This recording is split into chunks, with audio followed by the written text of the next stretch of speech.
Esto que va a pasar ahora es simplemente un ensayo.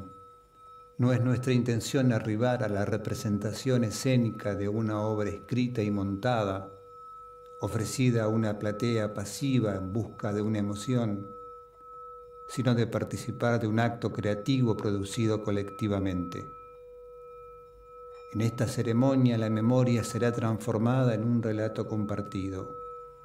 No está guiada por el sentido de una confesión ni de una transcripción prolija, sí por la sorpresa del descubrimiento. La función será desarrollada alrededor de una temática, los hechos, situaciones y configuraciones que sustentan la película Todos los cuerpos. Será coordinada por el equipo de la película y la compañía de teatro espontáneo La Combinada, cumpliendo estos la función de actores, dramaturgos y directores de escena. Al abrirse el telón imaginario, una metáfora buscará recrear la memoria. El propósito es reanudar un diálogo interrumpido, desplegar antiguas escenografías, silbarle al pasado, transitar por el placer infinito de escuchar historias. Nada está escrito, todo puede ocurrir.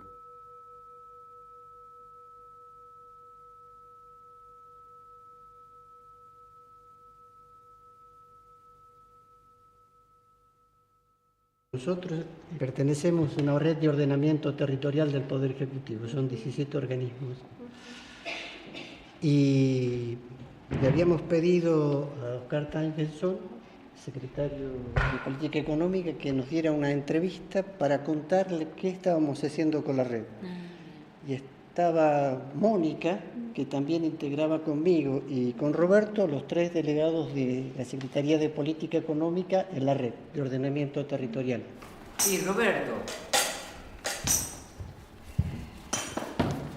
Estábamos conversando y le dijimos si no nos permitía usar grabador. Roberto, si se puede usar. Y en determinado momento él cuenta, porque una de las preguntas que le hacemos es... ¿Nuestro trabajo le sirve a usted? Cuando terminó la entrevista, yo con él, como tengo familiaridad, Sí. me acerco y le digo, Oscar, cuando vos hablabas y hablaste de recuperar, yo me acordé de eso y la verdad que no quise interrumpir la entrevista o la reunión.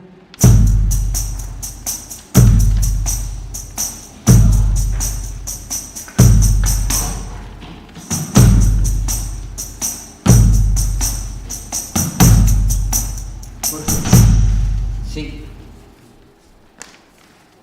Muy bien, ¿eh? Muy bien. Sí, sí. Bueno, estamos... Y entonces conté qué es lo que había pasado. Oscar, ¿tenés un minutito? Sí, no hay problema. ¿Sabes? Te quiero decir algo. ¿Sabes qué día es hoy? Sí, 23. Sí. 23 sí. de agosto del 2006. Sí. Hoy hace 29 años.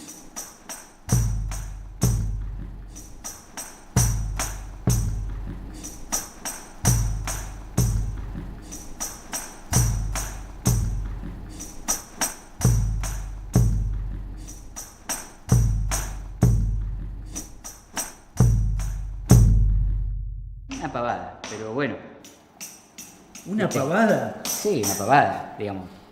Juntamos lo que pudimos, algunas cosas, ¿no? Y él se me acercó y me dice, pero lo que vos decís es así, grandioso.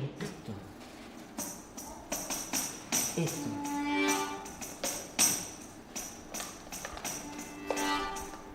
¿Qué pasa con eso? Esto es...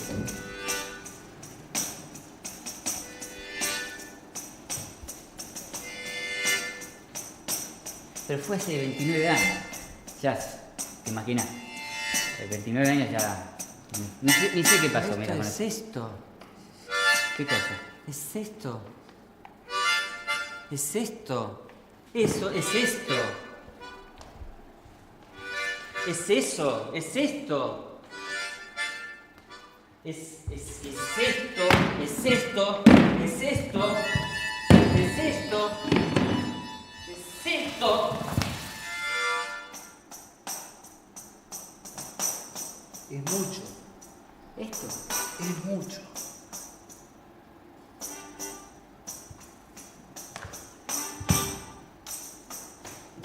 Wow. Algo tan simple.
Entré a trabajar en 1969.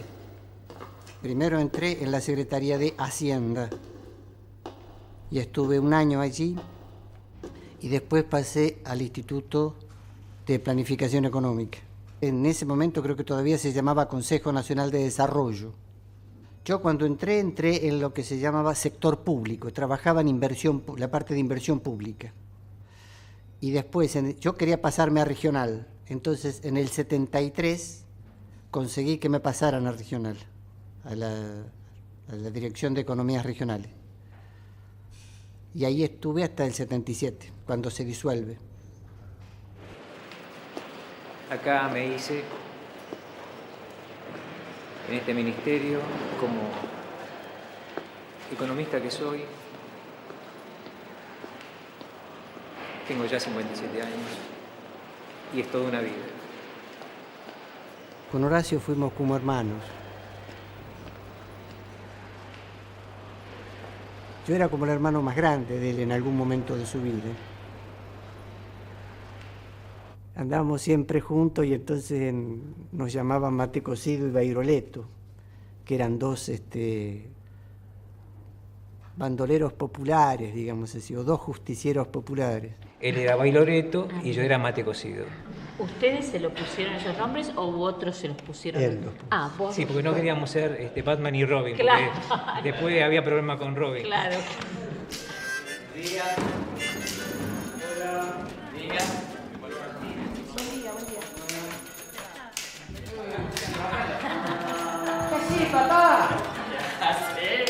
¿Cómo viniste hoy? Hoy vine en el Batimóvil. De alegría, había jornadas de alegría. A veces había, según el trabajo, media jornada de alegría, un cuarto, un octavo de jornada de alegría. Dijimos, oh no. Sí. Hay que trabajar. Entre trabajo y trabajo siempre había algo como para hacer algún chiste, ¿no? Qué ganas de tomarme un... ¿Mate cocido? ¿Cómo te parece que los veían los otros compañeros de oficina, no? Si hoy tuviera que hablar alguno de esta amistad entre ustedes, ¿cómo los veían? Cómplices, ¿no? Cómplices. Cómplices de algo que nosotros hacíamos que era distinto a lo que hacían los demás. Falta mucho para el viernes. ¿Cómo? Falta mucho para el viernes. Una sagrada eternidad. Mirá vos leyendo al revés. Vos estudiaste japonés o algo así, digamos. Ajá. Ahí me gusta más, agregaríamos a esto si hay algo que agregarle? ¿Cómo se llama el que está Diego. con la corbata? Diego. Ah, La sensación de poner los pies ahí arriba y así no. es mucha desvalorización del empleado público. Ajá. Entonces, el hecho de que haya diferencias ideológicas no quiere decir, digamos, que los otros son o haraganes o inútiles.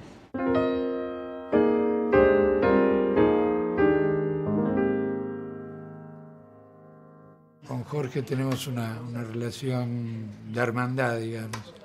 De hecho, nos conocimos antes de que yo ingresara por primera vez acá, mediados de la década del 60 en la facultad.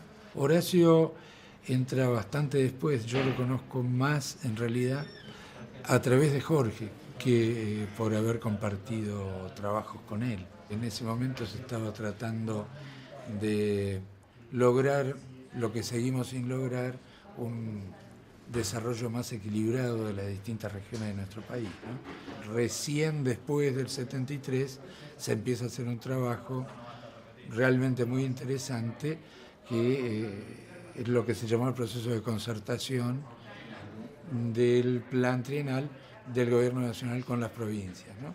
Y ahí tuvimos una intervención fuerte nosotros. Existía una articulación no solo con las provincias, nosotros trabajábamos en equipo con las otras direcciones, trabajábamos también vinculados a otras instancias del Estado Nacional y con instituciones de contraparte de las provincias. El trabajo era un resultado de una elaboración de conjunto en equipos que interactuaban permanentemente.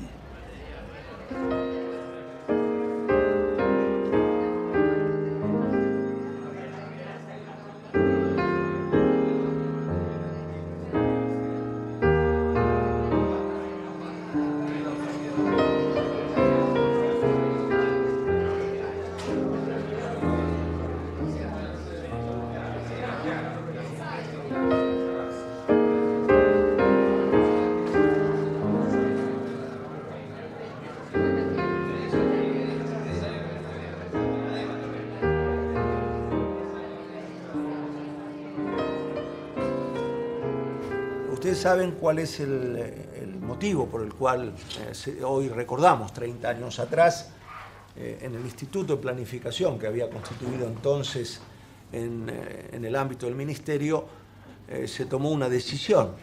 Y lo que se decidió entonces es que no tenía sentido para el Ministerio de Economía, que tenía responsabilidades exclusivamente del manejo de las variables macro, el que hubiera gente dedicada al estudio de las economías o las sociedades de las provincias.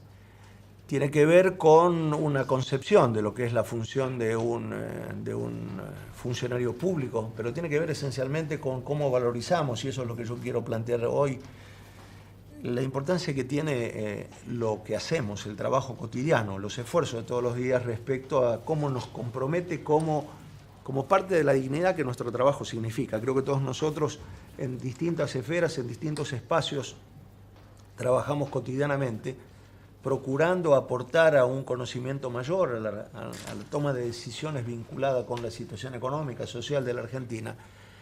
Y ese trabajo es lo que de algún modo forma parte muy importante de nuestra propia estructura como personas.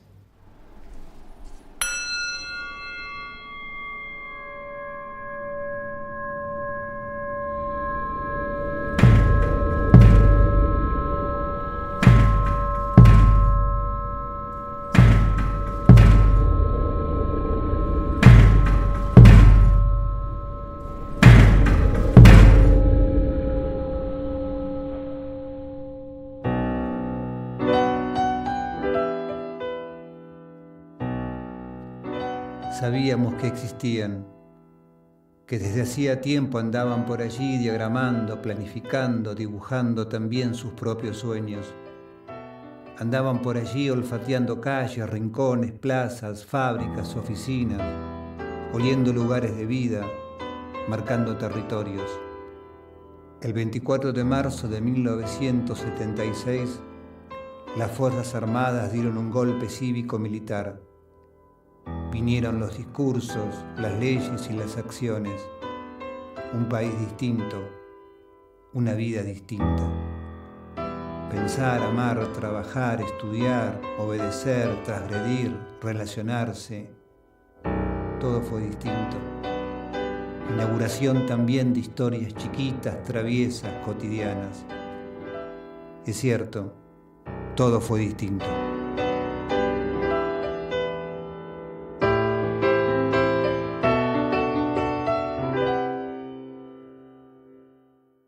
En general, existe una imagen que deberíamos combatir, según la cual resulta que parece que estamos viviendo en el paraíso de la vida constitucional y un buen día un grupo de señores muy, muy malos que visten uniforme y tienen armas amanecen de mal humor y dan un golpe de Estado.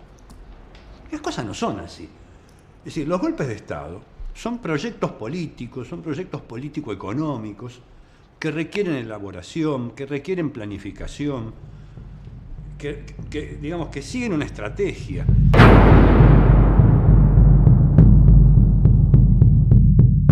La dictadura militar estuvo apoyada como una mesa de 3 patas, digamos, ¿no? Esta mesa tenía 3 patas principales. Una pata era el terrorismo de Estado.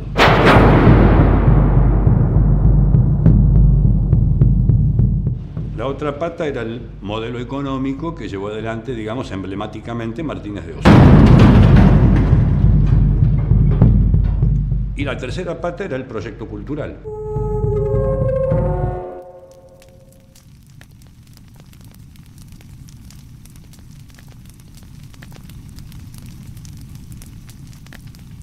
El terrorismo de Estado tenía como objetivo desmantelar no las organizaciones guerrilleras como tales, sino en realidad toda la red de organización sociopolítica que la sociedad argentina había construido muy trabajosamente en los últimos 20, 30 años anteriores a la dictadura.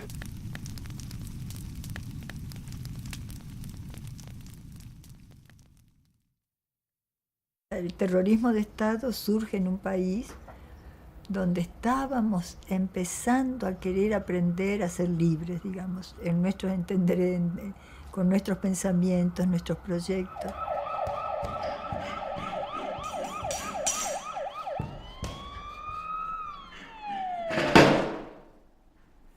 Esta sensación de no poder, de haberse roto las redes, ¿no? Sindicales, políticas, ¿no? O sea, de eso no se habla, ¿no? No se puede hablar. Una cosa era el trabajo y otra cosa era la casa, ¿no? O sea, paradójicamente cuando iba al trabajo y uno llegaba al trabajo era, bueno, estoy seguro, ¿no? Cuando uno estaba en la casa estaba como inseguro. En general había cierto temor, o sea, una situación de inseguridad. Se hablaba poco. Contame lo que pasó ayer, dale, contámelo. No había reuniones prácticamente, excepto así reuniones de trabajo muy oficiales. ¿Cuántos? Dale. ¿Cuántos? 5. Se habían echado unos cuantos compañeros. Cualquier persona que estuviera en la universidad o que estuviera en un trabajo tenía que cuidarse.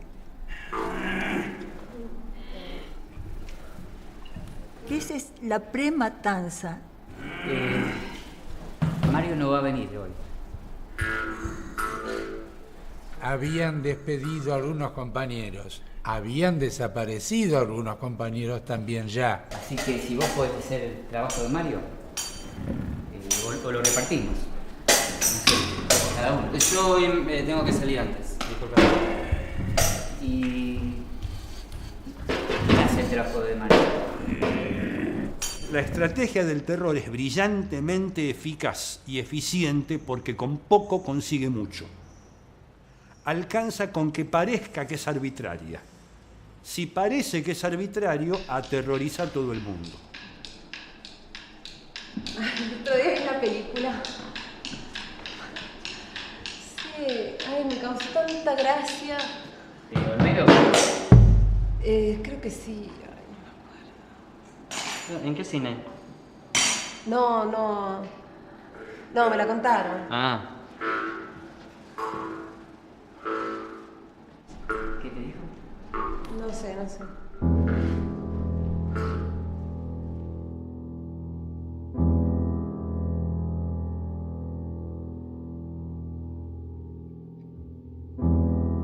El clima era de destrucción, uno se daba cuenta que se estaba...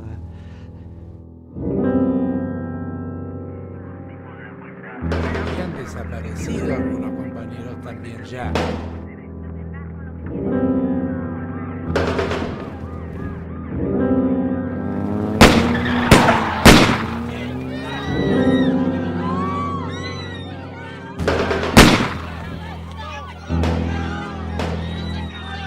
Habían desaparecido algunos compañeros también ya.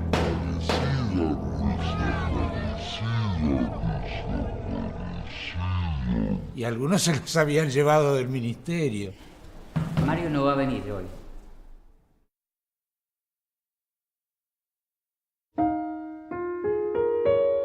Mi papá trabajaba en el Ministerio de Economía, era director de inversiones extranjeras. Era la tercera jerarquía, venía ministro Martínez de Oz, el secretario Walter Klein y papá como elección. En marzo del 76, cuando tomaron el gobierno, que me acuerdo que sonaban las marchas y decían comunicado número. Y la frase de mi viejo que dijo, este es el comienzo del final.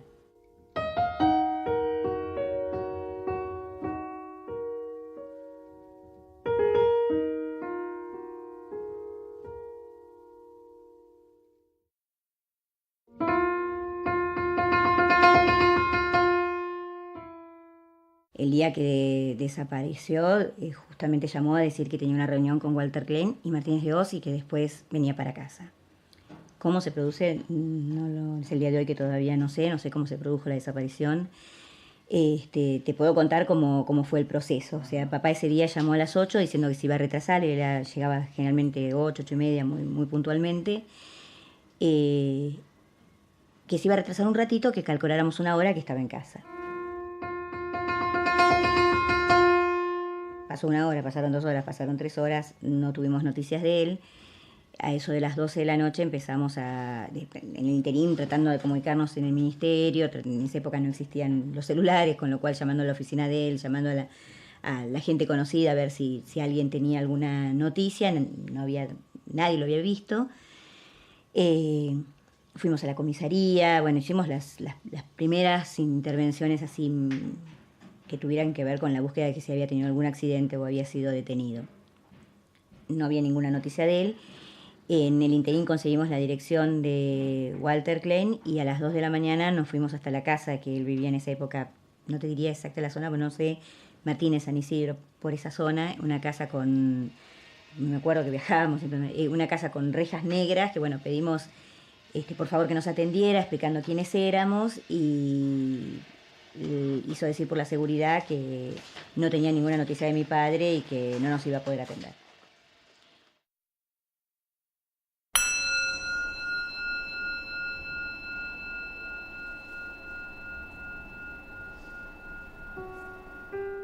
Lo que recuerdo de la mañana del 23 de agosto de 1977 es que nosotros estábamos en la oficina 823.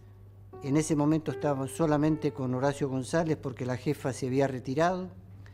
Y nos avisan, yo no recuerdo con exactitud quién o cómo, que iban a pasar a retirar la documentación de la dirección.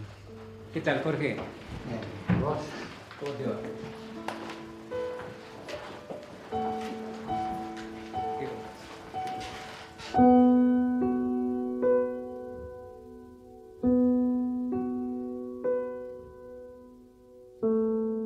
Van a venir a buscar los papeles. Tengan todo preparado.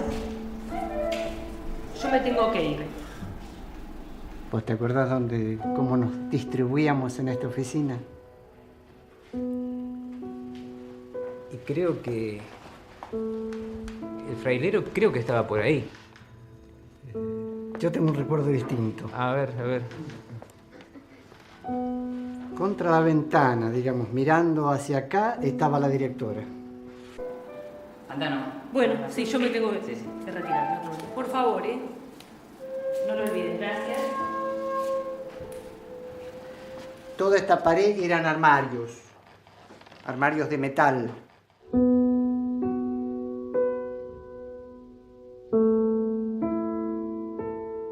Y el frailero estaba atrás mío, estaba por acá más o menos.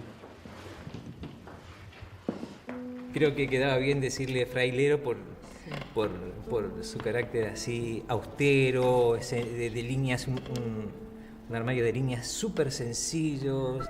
Che, mirá, vamos a tratar de guardar o de salvar aquella documentación que podamos.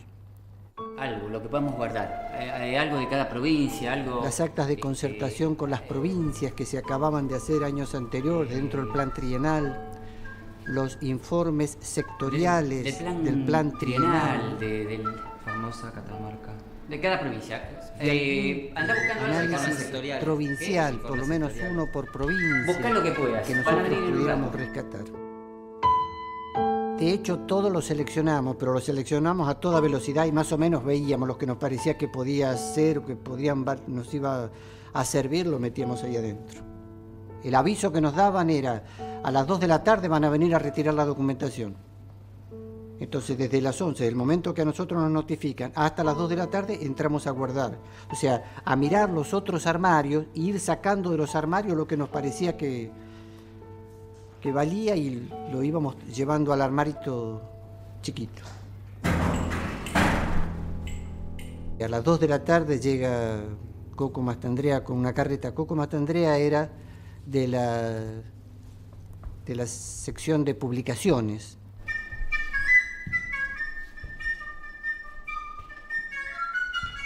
Recién cuando cerramos el armario nos damos cuenta que tiene vidrio. Horacio, no tiene vidrio. Nos dimos cuenta que se veía todo para adentro. Cuando sentimos que venía la zorra es que yo en algún momento relataba que le decía a Horacio: paralo, mientras yo termino de pegar los papeles en la puerta de vidrio del armario. Andar a retener a este pibe, andar que no entre. Horacio sale, de donde él estaba por acá, sale, cierra la puerta y se empieza a conversar con Coco para darme tiempo a mí a terminar de pegar los papeles en la puerta. ¡Hola! Hola. Vengo... No podés. Y la persona que estamos hablando es una persona que tenía mucha voluntad para hacer las cosas, ¿no? Coco era como que la persona que se comía los alambrados y entonces, bueno, yo tenía que frenarlo. No recuerdo qué exactamente le dije a este muchacho. Pero me mandó. No podés porque te explico. No me acuerdo exacto, pero algo así como... Hay una cantidad de papeles que tenemos que estar preparándonos inmediatamente porque el secretario y el subsecretario no sabe que lo tiene, porque si te damos te lo vamos a dar a vos y no se puede hacer eso. Pero me acuerdo que fue una cosa muy, muy delirante que le dije, lo primero que se me ocurrió, no sé... ¿Me entendés? O sea, el tema es el siguiente. ¿Tenés los papeles del seguro de esto o no? Sí. ¿Tienes seguro de esto? Tiene seguro. Anda bien. Hasta que le di tiempo que pegara Bairoleto los papeles en el frailero. Te explico, no se puede pasar, no podés pasar todavía, ¿por qué? Te voy a explicar, hay una cantidad de cosas que hicimos. Sí, Adelante. Sí, que sí. Adelante. ¿Vas a pasar? Entonces, bueno, entra Mastandrea. Qué bárbaro. ¿Hola? Hola, chicos, ¿cómo te va? Y dice: vengo a buscar la documentación. Dije: sí, cómo no. O sea, ya sabíamos. ¿Cómo va? ¿Y eso, che? Órdenes. No, sí, ya sé.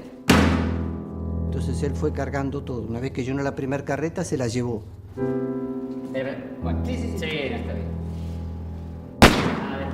Despacito. Y en la segunda carreta, cuando viene ya para buscar la segunda carreta, es cuando llega al armarito más chico. ¿Ya está todo, pibe? Vale. Bueno.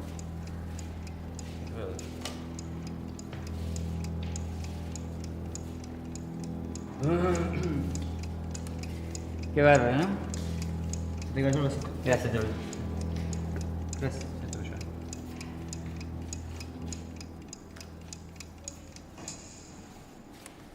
¿Está todo?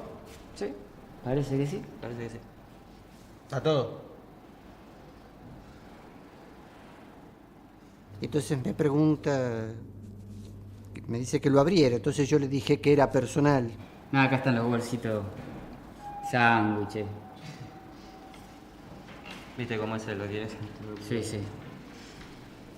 Yo creo que no nos creyó, porque sabían quiénes éramos nosotros. Claro.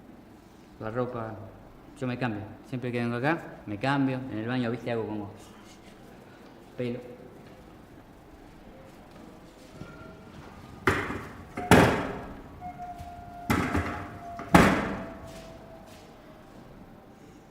Bueno, ya está, ¿no? Cerramos la puerta, nos vamos y cerramos. Cualquier cosita, bueno.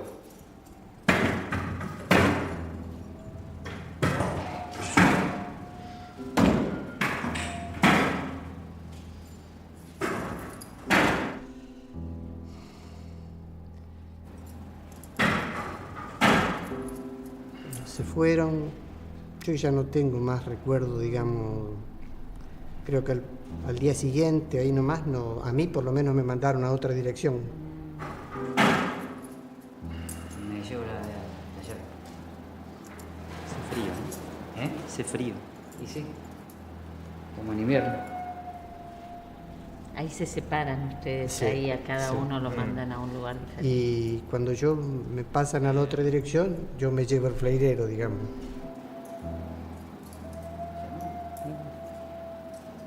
¿Se fue? Porque dijo que volvía. A ver, ayúdame a llevarlo a las 9:23, dale.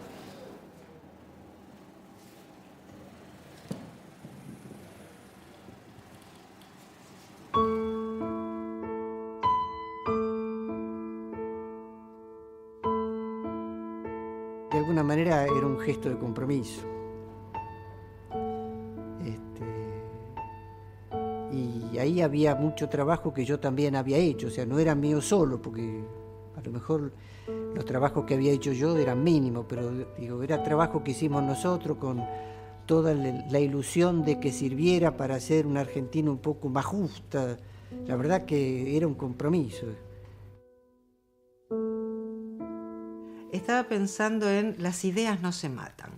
Yo creo que sí, que las ideas se matan, porque precisamente las ideas no son cosas en la cabeza o más bien en las mentes abstractas de la gente, sino que las ideas son prácticas sociales, se inscriben en cuerpos humanos, en cuerpos físicos, en cuerpos documentales, y asesinando esos cuerpos se asesinan esas ideas. Muy estrictamente, el quemar libros mata. Quien persigue los libros tiene claro que las personas pasan, pero el mundo simbólico permanece y perdura más allá de las personas. Mata porque mata la información que ese libro contenía, y información quiere decir dar forma a un modo de vivir, a un modo de hacer. No solamente se persiguió a las personas, sino que se persiguió al mundo de ideas que esas personas representaban, porque tenían el temor inteligente, de que aun cuando esas personas murieran, esas ideas sobrevivieran. En ese sentido, bueno, la acción que se propiciaba era una acción de violencia simbólica, ¿no? No tenés más esto. Aunque a lo mejor estuviera en biblioteca, supongamos, pero el elemento con el cual tú trabajas no está más.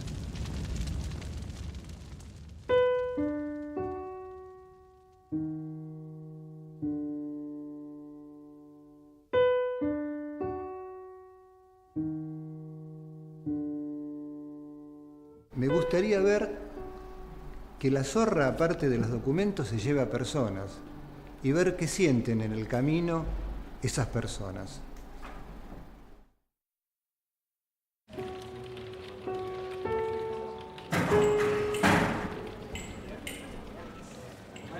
Santa Fe. Decirle a Santa Fe que necesito para completar acá. La región, el sector. Roles provinciales. Ah, en particular, esos libros que no se les tiene en tan alto valor como un texto teórico, ¿no? Esos balances que uno puede despreciar, esos balances son lo que estructuran y organizan los modos que en una sociedad se va a distribuir la economía o cualquier otro de los bienes y servicios, y repito, bienes y servicios que regula este texto y que va a estar encarnado en otras tantas prácticas. Porque por lo menos desde el año 63 en adelante, digamos, la documentación que nosotros teníamos, o sea, por lo menos eran 14 años de documentación. Hay vida, hay una historia, hay un proyecto político que se va desarrollando a través del tiempo.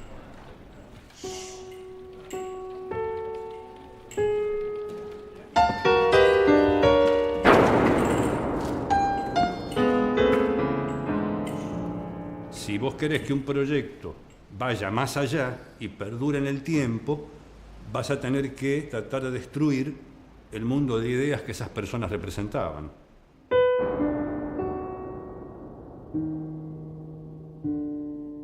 Tratamos de tener una actitud defensiva, a tener una actitud resistente. Sería interesante rescatar la idea del elogio a la desobediencia. Nosotros podríamos haber pasado quizás de la queja a la protesta, pero no daba lugar a eso por el miedo que había en el contexto. No, no. Pero... No. La desobediencia no como una transgresión, sino la desobediencia como una resistencia a un orden al cual uno no le ha delegado ni quiere delegarle su capacidad de construcción de ciudadanía, de producción de sociedad. Y entonces, bueno, optamos por el silencio, ocultar las cosas en un armario y silenciarnos. Tanto como muchos funcionarios que obedecieron a pie juntillas órdenes espantosas, también fueron capaces de desobedecer simultáneamente. Creo que en situaciones de dictadura permitirse la desobediencia es permitirse vivir. Por eso yo decía que algo de miedo, yo sabía que lo tenía que hacer, porque eran cosas de valor que había que cuidar, pero yo tenía algo de miedo también en lo que estaba haciendo. En algo lo cagamos. Todo. No se llevaron.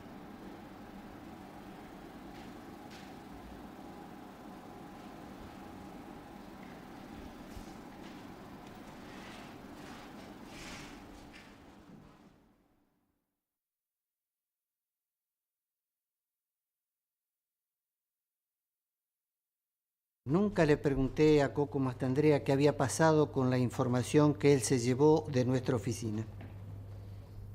Yo creo que yo no tengo autoridad para recriminarle lo que él ha hecho.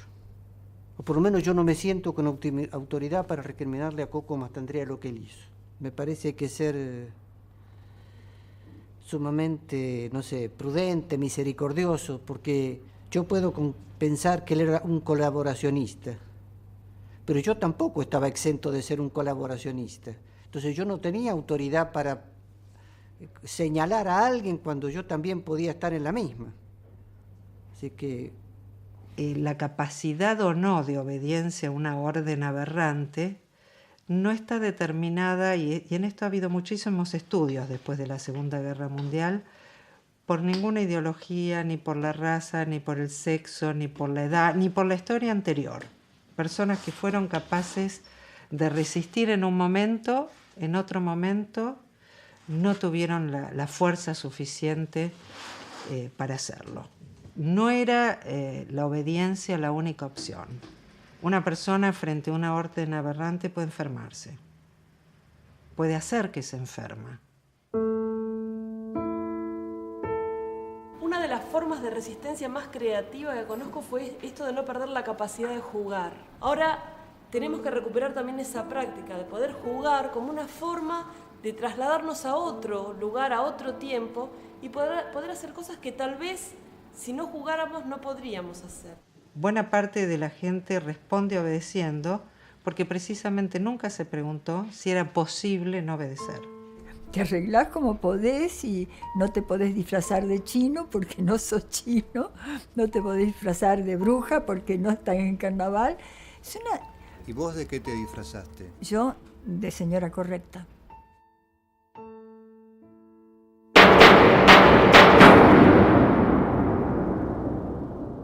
El modelo socioeconómico que lleva adelante, sobre todo Martínez de Oz, que es como la cara visible, tenía como objetivo fundamental terminar con el modelo de sociedad casi de bienestar que había en la Argentina a principios de los años 70, donde había altísimo o casi pleno empleo, donde los salarios eran altísimos, tenían nivel europeo, donde los sindicatos eran importantes, donde el Estado tenía capacidad de regulación de la economía, etc. El modelo Martínez de Oz tiene como primer objetivo terminar con ese modelo de sociedad y a continuación proponer el modelo de sociedad neoliberal que, digamos, explota en la Argentina en los años 90. ¿Verdad? Un país que entre ese lapso en el que en el año 77 y el presente determinó un cierto comportamiento, es decir, Buenos Aires se dio el lujo de decir que tenía el ingreso per cápita de Bélgica, y era cierto, pero Formosa tiene el de Camerún. Teníamos una ciudad del primer mundo y 10 provincias en África.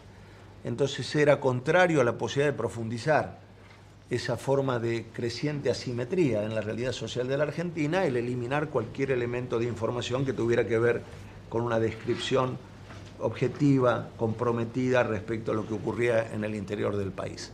Si pasamos del 74,3% de población bajo línea de pobreza a más del 50% en 2002, no es ajeno a la eliminación de toda esta información de base y a la preocupación por tomar decisiones que tuvieran que ver con una respuesta a la naturaleza de los problemas que la sociedad argentina enfrentaba.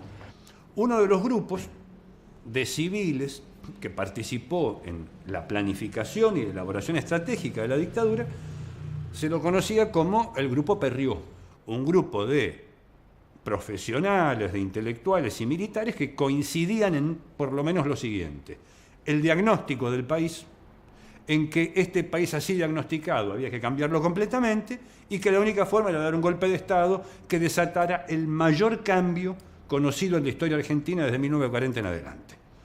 Obviamente, uno de los principales interlocutores de este grupo era Martínez de Oz y el grupo de economistas que coincidían con ese diagnóstico y con esos objetivos. No es importante en sí mismo el Grupo Perrió. Lo importante es que no es concebible un golpe de Estado que se propone cambiar estructuralmente un país sin una alianza de fondo entre sectores sociales y sectores de las Fuerzas Armadas. Que un tipo como Martínez de Oz siga vivito y coleando y viviendo en el Cábana, y sin que nunca nadie nunca haya tenido que dar una explicación de qué fue lo que hizo, de su responsabilidad. El mismo Solanet, que era un chiquilín entonces, y yo creo que le cabe el beneficio ese, ¿no? O sea, yo no puedo pensar que él fuera demasiado consciente de algunas cosas que sucedían, pero eran partícipes de una cosa muy complicada por lo menos, ¿no? Y que no podían decir que no la supieran. O sea, yo creo que quien dijera que no sabía lo que pasaba, miente completamente, ¿no?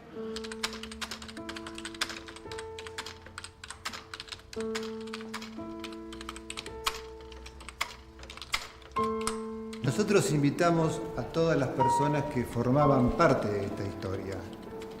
Algunas, por razones mucho más que obvias, no quisieron venir, pero los invitamos. Algunos no respondieron a los llamados telefónicos para invitarlos para las entrevistas, y otros explícitamente dijeron que no les interesaba volver a la historia pasada. A los que no le pasó nada, tampoco quieren recordar, a pesar de que son probablemente los que están en mayor peligro.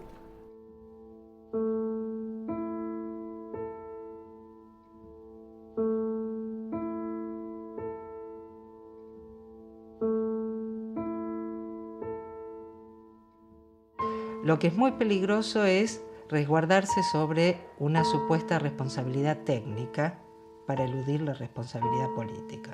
En aquel momento yo realizaba tareas de docencia en la Facultad de Ciencias Económicas de la Universidad de Buenos Aires. Fui resignado en mi cargo por una decisión del rector de la universidad y el decano de la facultad, con el argumento de pertenecer a organizaciones que atentaban supuestamente contra la vida política del país. A raíz de que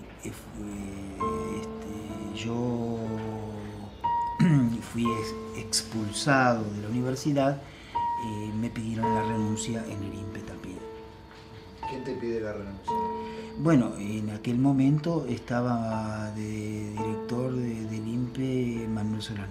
Me dijo que lo mejor que podía hacer era renunciar por toda la información que tenían ellos sobre mi persona. Muchos funcionarios, y repito, no necesariamente militares, y no solo funcionarios, sino muchas empresas cuyos gerentes denunciaron a sus delegados, entregaron a su gente, llamaron a la policía para entregarle listas, abrieron sus puertas para que la gente sea secuestrada dentro de sus lugares de trabajo. Todos ellos fueron partícipes necesarios en grados muy distintos de lo que pudo haber sido un maestro o un médico o un obrero. Con posterioridad al golpe yo salgo por un año, estoy en uso de licencia sin goce de sueldo, y cuando regreso en el año 78, a principios de 78, es cuando tengo el primer contacto con el ingeniero Solanet. Y una semana después o algo por el estilo,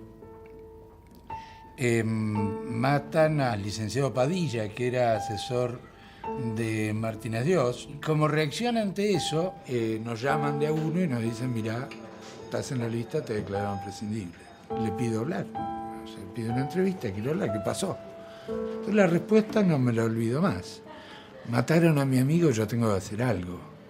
Pero me parece perverso escudarse en un lugar de yo no tengo nada que ver. Todos tuvimos que ver. Y al mismo tiempo me parece perverso aquellos que quieren decir que todos tuvimos que ver del mismo modo o con el mismo grado de responsabilidad. Creo que a Manuel Solanet no le diría nada porque hay mucha distancia entre nosotros. Me parece que mi palabra a él no le va a significar. Yo creo que él es un hombre que se mueve por lo que el hombre de buena fe, en el sentido que él ha hecho lo que él cree que tiene que hacer. Entonces, son dos concepciones de vida distintas.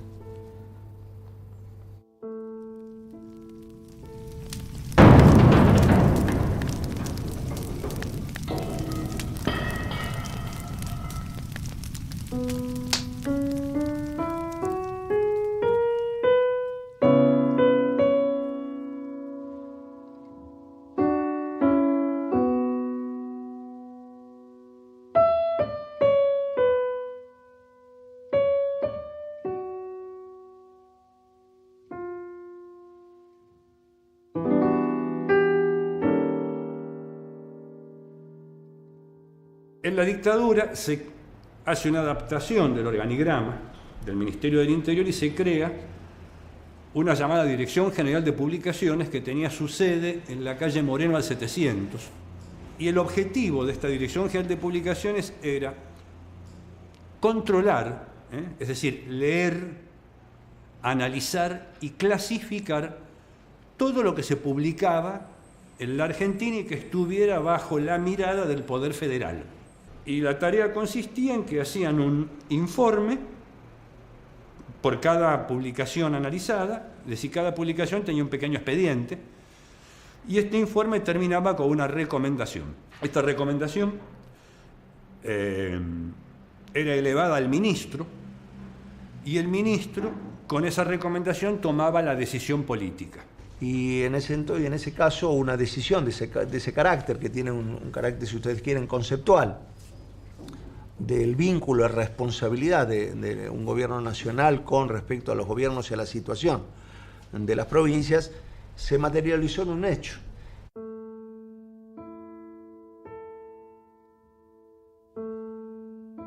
Creo que es un modo muy peculiar de construir una forma de país. Una forma de país y un cuerpo de país que es muy diferente si tiene o no tiene determinados miembros y si esos miembros se relacionan de una forma o de otra forma.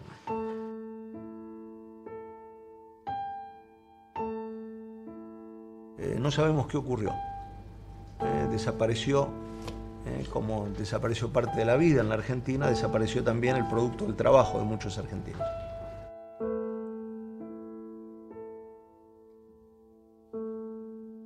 ¿Qué podía haber en la mente de quien tomó esas decisiones como para ver a estos trabajos como amenazantes? Esa respuesta no la tengo.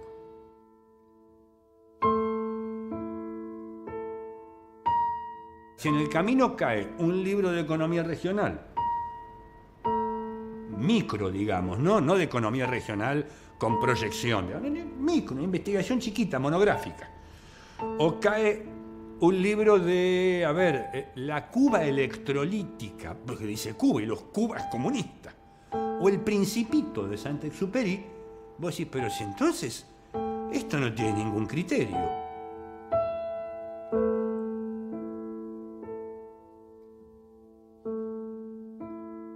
¿Qué información es o no peligrosa? Resulta una pregunta interesante.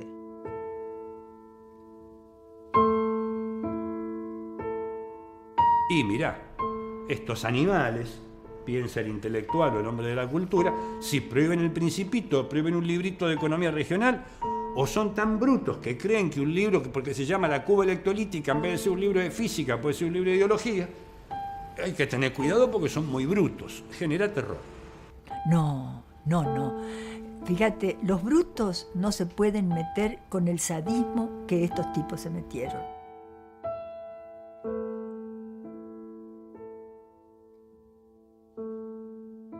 Mucho deben tener que ver con cómo se llevó a cabo en cada provincia parte de ese proceso de reorganización nacional, que fue una dictadura en lo político, pero fue un proceso de redibujar el mapa de las fuerzas productivas y de las fuerzas intelectuales y de los modos de relación del lazo social a través de la desaparición de todo tipo de cuerpos.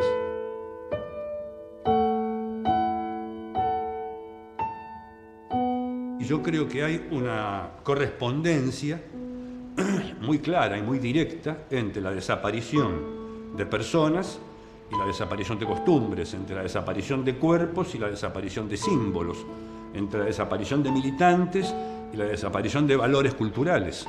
Las dos cosas van una de la mano de la otra. Forzando un poco de las imágenes, podríamos decir que a los centros clandestinos de concentración de detenidos desaparecidos les corresponde un inmenso aparato clandestino de control cultural.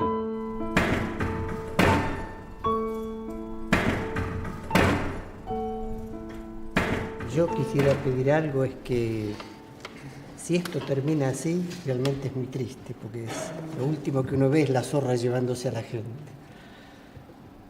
Y yo no quisiera que terminara así.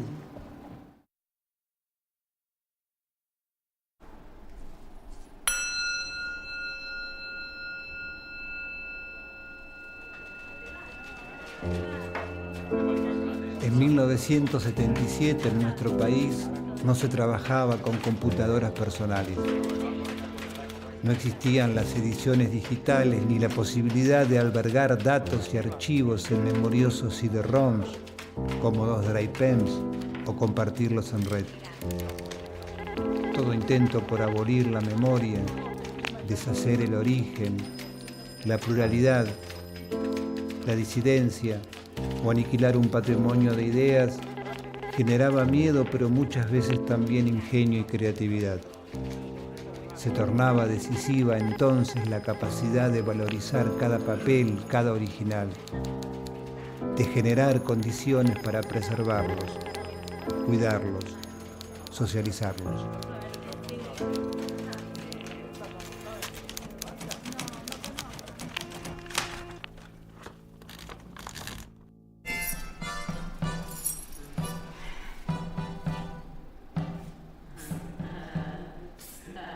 ¿Cuándo inventarán una computadora?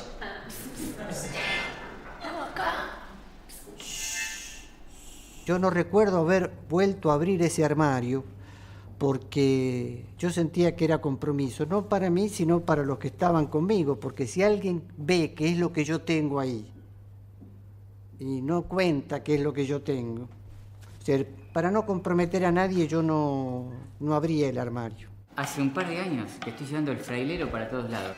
Quizás nuestros cuerpos estaban muy adheridos a esos documentos, quizás podíamos abrir ese armario y por eso todavía lo reteníamos, ¿no es cierto? Nos costaba regalar eso. Esto, boludo, adelante, en el hocico, así, se lo voy por acá, así. Voy. Este pequeño, inmenso gesto de resistencia humana que pone toda la dignidad en juego en un frailero, en lo que sea. Y ese festejo de dos amigos que siguen siendo amigos y que están en todos nosotros, ¿no? Y llevas un poquito la llave vos, yo abrir no lo abro, ¿sí? Chaneguito, chao. Pues no recuerdo con exactitud si fue en el 82 o fue a lo mejor un poquito antes, yo pasé a la dirección de proyectos de inversión, que estábamos en la oficina 803. Y ahí también me llevé el frailero. ¿No hay más cambio? Bueno. A ver, mis chiquitos, me parece que podemos abrir un poquito. Porque apenas yo pensé que se podía compartir en el 84, ya lo pasé a biblioteca. Fueron grandes los desafíos de las bibliotecas en materia de registro, de recuperación de la información. Yo creo que perder la creación intelectual propia debe ser una cosa traumática. En particular no he sentido así una especial atracción por ir a ver la documentación que guardamos, pero a través del tiempo he vuelto a usarla. No creo poder identificarlo. ¿No se cataloga eso? Sí, si hubiera catalogado, pero no puedo identificar si no tenía nombre. Actividades regionales por provincias, roles provinciales. Me da la sensación de pensar que lo que Jorge tenía era trabajo personal de él, que todavía no había alcanzado digamos, la identidad de documento final. Estoy leyendo un informe sobre...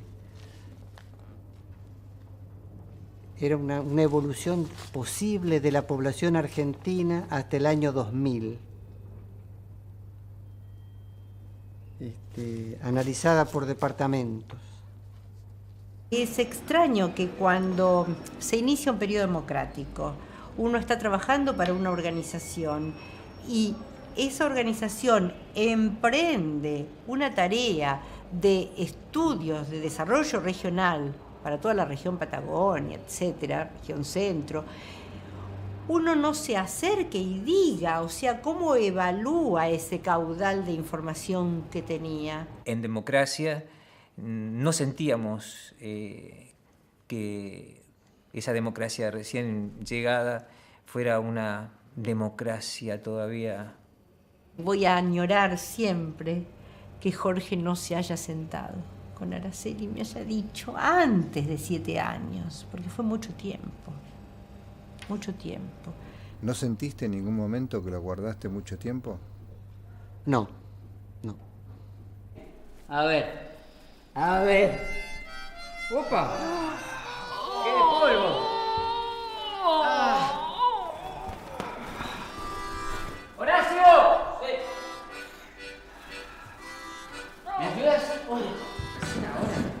Vamos a la biblioteca. Tantos años.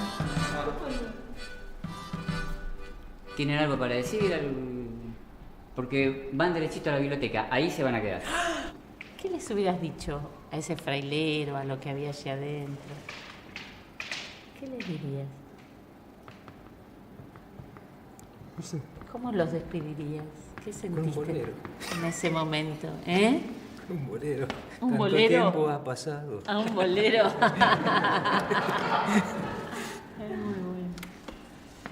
Yo no lo sentí como pasados, era parte del trabajo de nosotros, era digamos, uno lo tenía, no solo lo llevaba con uno porque había que cuidarlo, sino también porque uno consideraba que era vigente. O sea, las verdades que veían adentro tenían vigencia, o sea, no era una cosa vieja.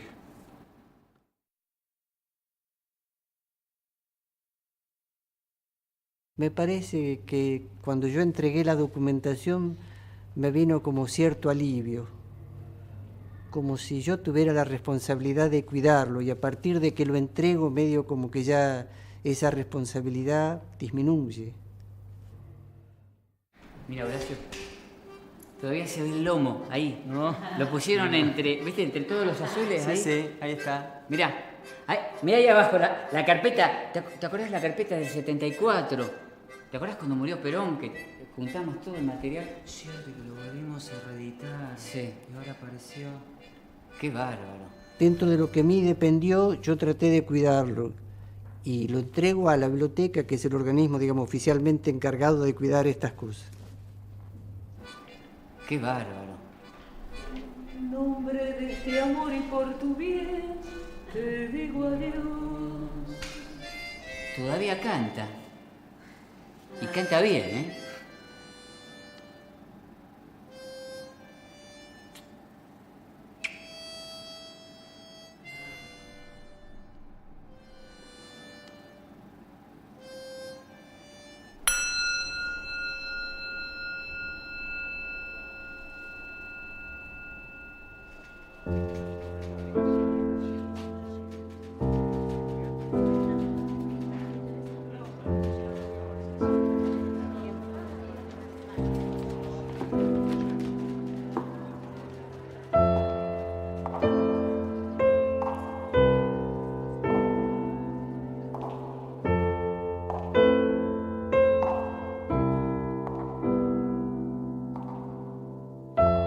Tuvieron que jugarse, es decir, por algo que jamás se les hubiese imaginado a ellos, por la cabeza que algún día iban a tener que jugarse por ese tipo de cosas.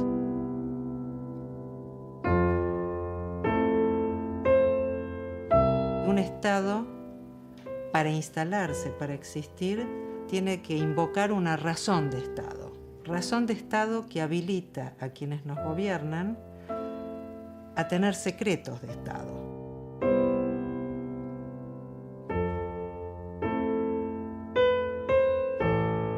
Por los cuales pueden ir contra la ley para imponer la ley. Tiene que ver también con esta intención de desmembrar el Estado.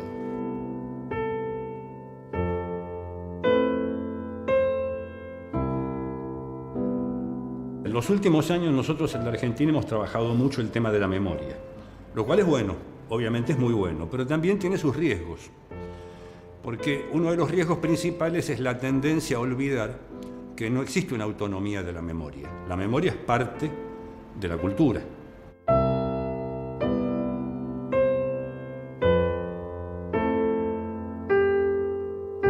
Lo que acá tuvimos fue un hecho importante en un momento del tiempo, pero yo diría que también ese concepto que tiene que ver con la rebeldía es no solamente lo que hiciste entonces, sino lo que estás dispuesto a hacer ahora para recuperar lo que hemos perdido.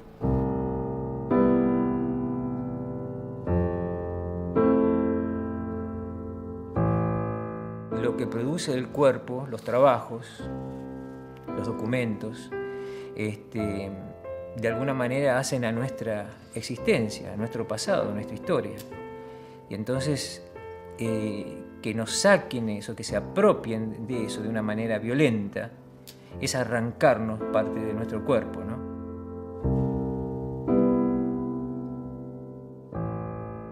Con lo cual, el volver a pensar hoy sobre la obediencia, sobre los cuerpos, sobre la responsabilidad, sobre el compromiso, sobre lo que significa construir una sociedad, creo que tiene que empezar a permitirse también cuestionar los modos posibles de las democracias que queremos construir, ¿no?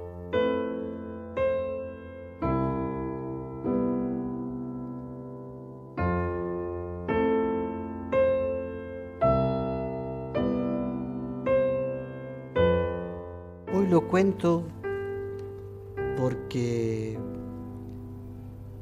me parece tiene un valor que hasta ahora yo no lo descubría o no me daba cuenta.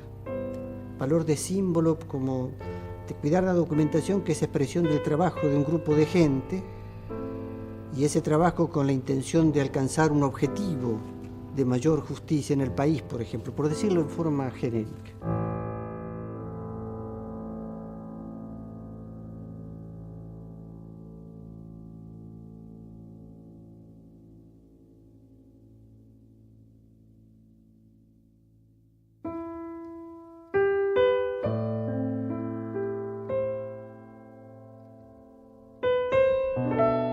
Jorge y Horacio, a veces por necesidad mate cocido y bairoleto, casi siempre un laboratorio existencial, un territorio nutricio, una intimidad que atraviesa y excede pasillos, oficinas y ministerios públicos, una sede privilegiada de los afectos.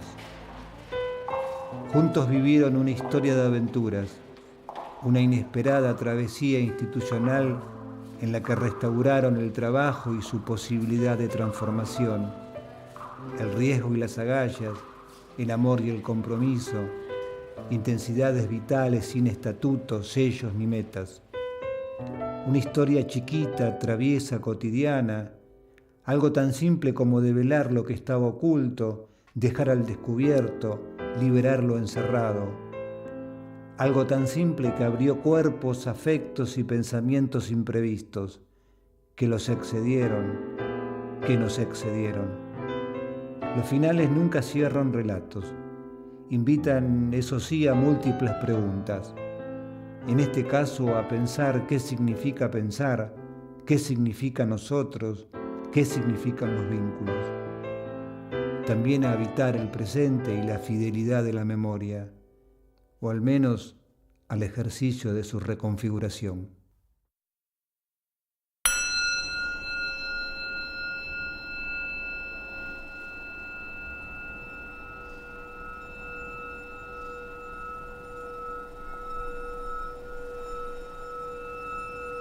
¿Cómo puede ser que de esto tan chiquito, tan poquito, haya empezado a salir y a salir y a salir y a salir? Eso tan chiquito, eso tan sexual, chiquito.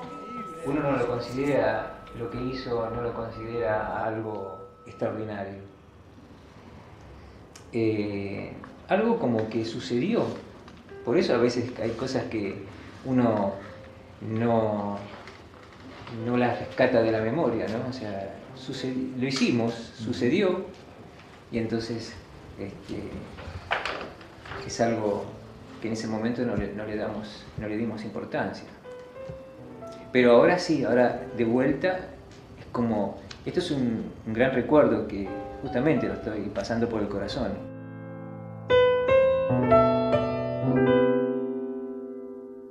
No sé, me es muy difícil poder expresar en alguna palabra lo que puede significar el frailero, lo que puede significar la biblioteca. Ahora lo más parecido que se me ocurre es como que era un tesoro que uno guardaba.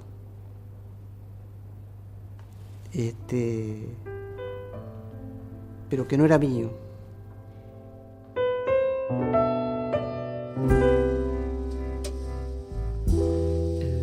En tibia, sueños al jadear, desde su boca esverdeado dulzor. Y entre los libros de la buena memoria se queda oyendo como un ciego frente al mar. Mi voz le llegará, mi boca también. Tal vez le confiaré que eras el vestigio del futuro.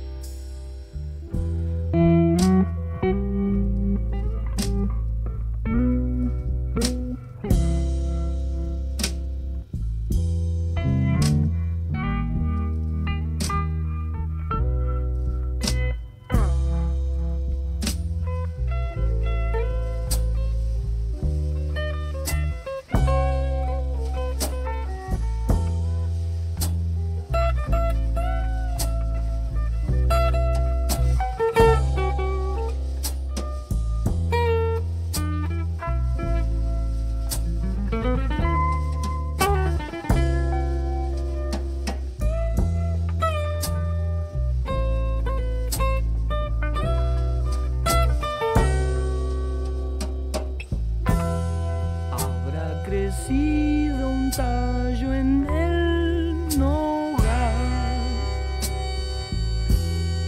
la luz habrá tiznado gente sin fe.